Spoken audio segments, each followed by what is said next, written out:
Good morning, students. So our topic is waterborne disease and their control, right?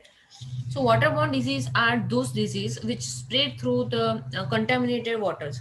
So, the waterborne disease are caused by pathogenic or harmful bacteria, right? And the bacteria are found everywhere on the surface of the earth, and they are in a great excess even in a natural unpolluted water bodies. So however, the water contaminated with the sewage provides an excellent medium for the growth of the bacteria. Significant waterborne diseases are: first one is a disease caused by the bacteria. Is a typhoid fever or paratyphoid fever caused by Salmonella typhi, right? Bacteria. Next is cholera caused by Vibrio cholerae bacteria, right? And is dysentery, right? Which is caused by Siga bacillus or Flexner bacteria bacteria, right? Second disease is caused by viral infection, and it's infectious hepatitis or infectious jaundice caused by hepatitis virus, right? Second is a polio mellitus, right, which is caused by polio virus. Disease caused by pot- uh, protozoal infection, right?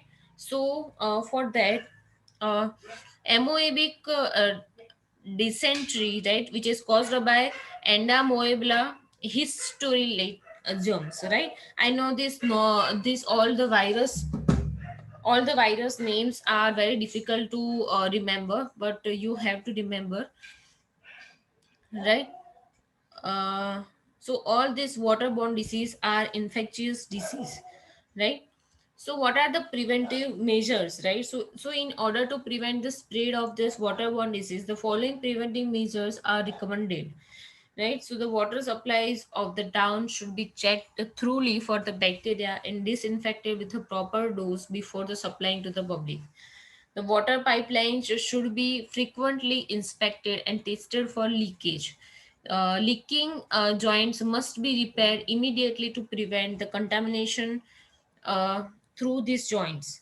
So, while laying out a water distribution system, the water pipeline should be laid sufficiently away from the sewer lines. So most of in the rainy season, surface sources are likely to be contaminated. In such circumstances, the people or consumers must be forewarned and advised to use boiled water. Also, chlorine dose should be adjusted or increased if it required. The people should be advised to maintain cleanliness. The fly nuisance in the town should be observed and reduced to minimum by using insecticides. Next is a Water Prevention and Control of Pollution Act, which is in 1974. So, what are the objectives this act, right? So, this act have passed to provide the following objectives. First one is the prevention and control of water pollution, maintaining or restoring the wholesomeness of water, establishment of boards of prevention and control of water pollution. So, definition of pollution under the Act: the pollution has been elaborately defined as the contamination of the water or the alteration of the physical, chemical, and biological properties of water, or the discharge of any sewage or trade effluents, right, which is likely to render such water harmful or injurious to the public health or safety, domestic, commercial, industrial, agriculture, or other uses, life and health of plants, animals, or aquatic organisms, right? Powers and functions of board. So, constitution of central board. According to the section 3, central board shall consist of the following members, right? First is a full-time chairman, right, having a knowledge of practical experience in the matters related to the environment protection, or having the knowledge and experience in the administration of institutions dealing with the matters aforesaid. Not more than five officials nominated by the central government, not more than five persons nominated by the central government from the amongst the member of the state boards, not more than the three non-official officials nominated by the government to represent interest of agriculture, fishery, and agricultural trade, etc. Two persons nominated by the government to represent the companies or corporations owned by the central government, and one full-time member secretary having a knowledge and experience to scientific engineering or management aspect of pollution control, right? Second is constitution of a state board. So under the section 4, the state pollution control board may be constituted having some constitution as a central board. Constitution of committees. A board may constitute as many committees as necessary. So the member of committee shall be paid such fees and allowances for the attending to any other work of the board. Now talking about the constitution of joint boards. So according to the section 14 of the act, under agreement between two or more contiguous state joints, boards may be constituted for those states by the central or the state governments. Now talking about terms and services conditions of the members of board. So terms and services condition of member secretary and the chairman shall be as prescribed by the government. So rest of the members shall hold the office for a term of 3 years.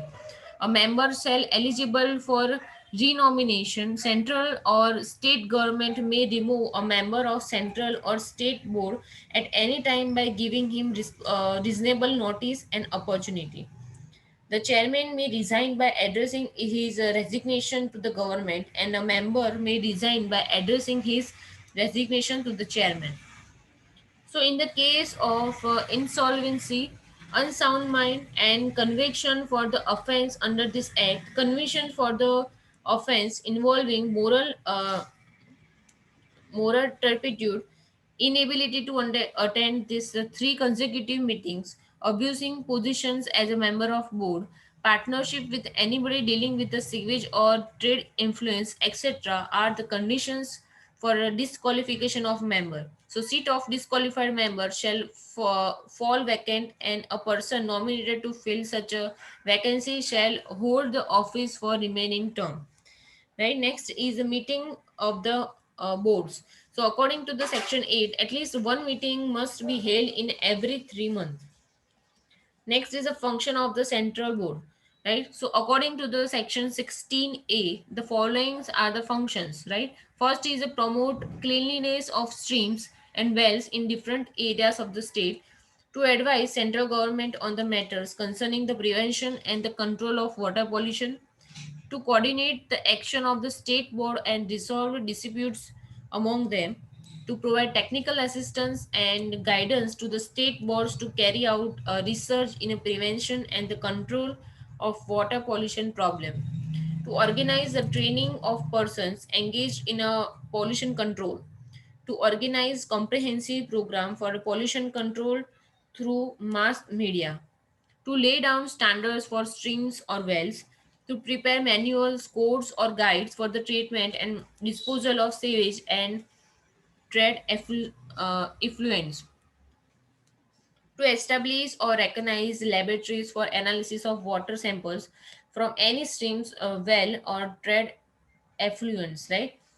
Next is the function of a state board. So according under the section 7b, right, the functions are planning a comprehensive program for prevention, control, and the abatement of pollution of streams and well, advising the state government regarding the water pollution control or the location of the industries, conducting and encouraging investigations and research related to the different aspect of water pollution, to collaborate with the central board for training personnel for handling water pollution program and organizing related mass education programs, inspecting trade effluents and wastewater treatment plant, prescribing effluent standards for the sewage and trade effluents, right? Evolving economical and reliable methods of disposal, treatment, and reuse of the wastewater, especially in the agriculture.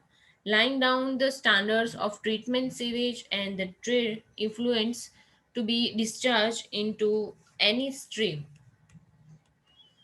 making, varying, and revoking any order of preservations or control of discharge of water into the streams and wells, or the construction of the system for the disposal of the effluents, right? Establishing or recognizing laboratories for analysis of samples, performing such function as may be entrusted by a central board or state governments. Now, what are the directions, right? So, the central board shall be bound by the direction given by the central government, whereas the state board shall bound by the direction given by the central board or the state government. So, in case a grave emergency arises as a result of non-compliance of the state government as regards direction given by the central board, so the central board may recover the expenses incurred by it from for persons concerns as area land revenue, right? Next is a power of the state government. So the power to obtain information according to the section 20.2, the state board may take surveys, take measurements, and obtain information for the purpose of performing functions under this act. So the failure to comply with any direction under the section is punishable offense. Powers to take samples under section 21 1A, right? So the government has power to take samples of water of any stream or well, or any effluent being discharged into some streams or well for the analysis. Power of entry and inspection according to the section 23.5, state board is empowered by the state government with the right to enter any place for the purpose of performing any of the functions entrusted to it. Power of prohibition on disposal of polluting matters into a stream, right? First is no person shall knowingly allow entry of any poisonous or noxious or polluting matters directly or indirectly into the stream, well, or sewer, or on the land, right? No person shall knowingly allow entry of any matter into the stream which may impede the power flow of water, resulting in a substantial aggravations of pollution. So, according to section 25.7, without the proper consent of the state board, no person shall establish any industry operation or process or any treatment disposal system which is likely to discharge any sewage or effluents into streams or well or on the land. No person shall use any new outlet for the discharge of sewage. No person shall begin to make any new discharges of sewage. Now, consent of a state board. Board must be decide an application for consent within 4 months, failing which consent will be deemed to have been given. Persons persons already discharging any sewage or effluents into any streams or well or land will have to seek the consent of the state board. A person may appeal against the order of the state board within the 30 days to an appellated authority established by the state government. While giving consent, if any work, if required to be executed, the applicant failed to do so, the board may itself execute it and recover the expenses along with this interest. The state board must be informed that in case of due to accident in any industry or treatment or disposal system, any polluting matter is likely to be discharged into any stream, well on the land, which in turn many pollute water. The board may take the remedial measures whatever is necessary. Last is the penalties for the violation of the provision of the act. So, in case of failure to give information by a person discharging effluents into the stream, right, regarding construction or establishment of disposal system, and penalty is up to 3 months or fine up to 10,000 rupees per or both. So if omission continues, penalty is additional fine up to the 5,000 rupees per day. In case of destroying or damaging the property of the board, obstructing the performance of the board function, failures to furnish information about the accidents under the section 31, which giving a wrong information or making false statement, right, to get a board consent, and penalty is up to the 3 months or fine up to the 10,000 or both. So in case of permitting polluting material into any stream, well or land, penalty is imprisonment for 1.5 years to the 6 year or fine or both.